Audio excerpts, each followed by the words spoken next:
Unless you get your brother to do it.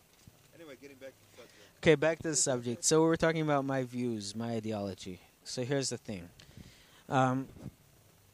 During the War of 48, the state of Israel was trying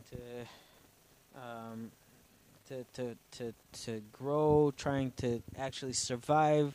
We were attacked by many armies, and we actually miraculously managed to win, which wasn't.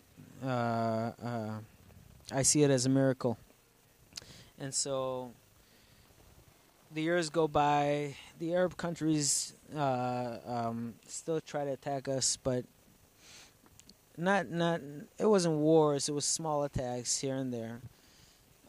Since 1948 to 1967, the West Bank, so to speak, because it's actually kind of far away from the West Bank of the Jordan River.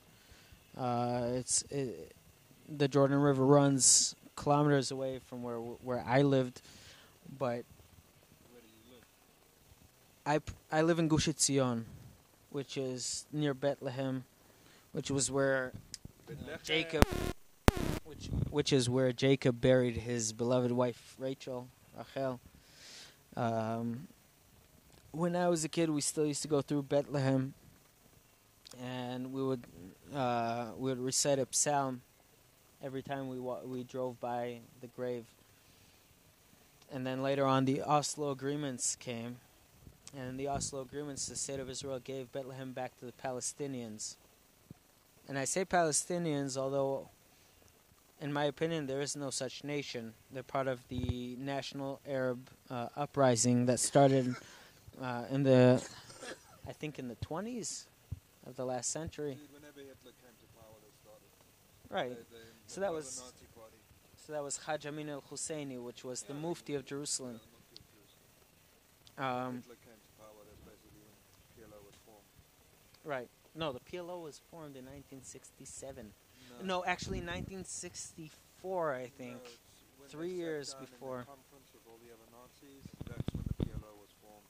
So here's a fact. I'm not giving facts, I'm giving that, like, the Palestinians are Nazis.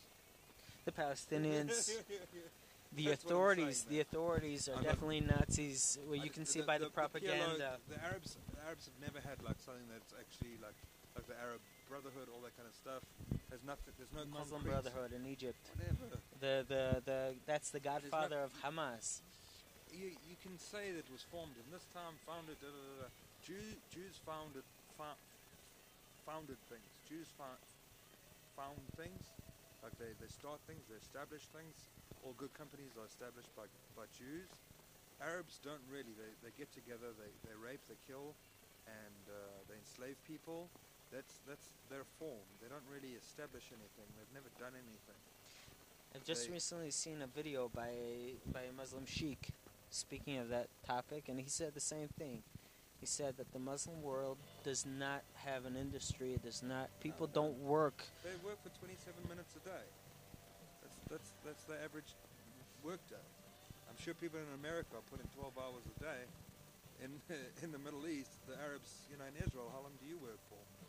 So there are Arabs in Israel. There are Arabs in Israel who are actually peace-loving, and I know a few. Yeah, but the Arabs. They're not very. I'm talking about they're the very Arab, few. the average Arab in the Middle East works for 27 minutes. Right. Right. That's the average. It's How long- a culture. How many hours do you work a day? Personally, me. Yeah. Wait, more than what I'm paid for, because What? well, I don't 2 get paid. hours, 3 hours. No, 12 hours. 14 hours. and You work a higher. 14 hour day. 14 and more. Okay, in America the average day is like 9 to 5. Right. South Africa is the same thing. Right. Australia, England, all of it's 9 to 5. The Arabs work 27 minutes a day. Yeah, it's They're not too out- much. They're out having sex with But sheep. here's the question. They're out raping women. They're out there planning terrorist attacks. That's what they're doing. So the number one terrorist threat, the number one security threat in the world is Muslims. It's nothing, you can't hide from that fact.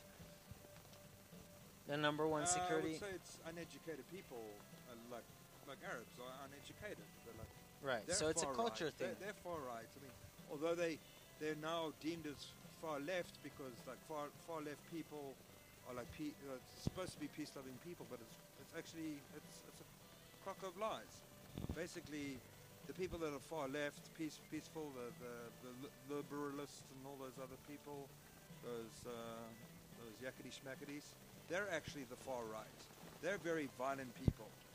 They're going out and violently boycotting Israeli goods that like are made by Israeli Arabs. That's basically anti-Semitism. It's not. It's anti-human.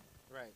The liberalists It's got nothing to do with. It's nothing to do with liberal views. The leftists are being anti-human. They're dehumanizing hard-working people.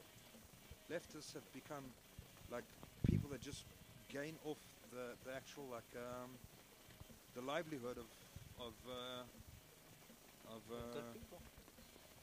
hard-working people like you and me.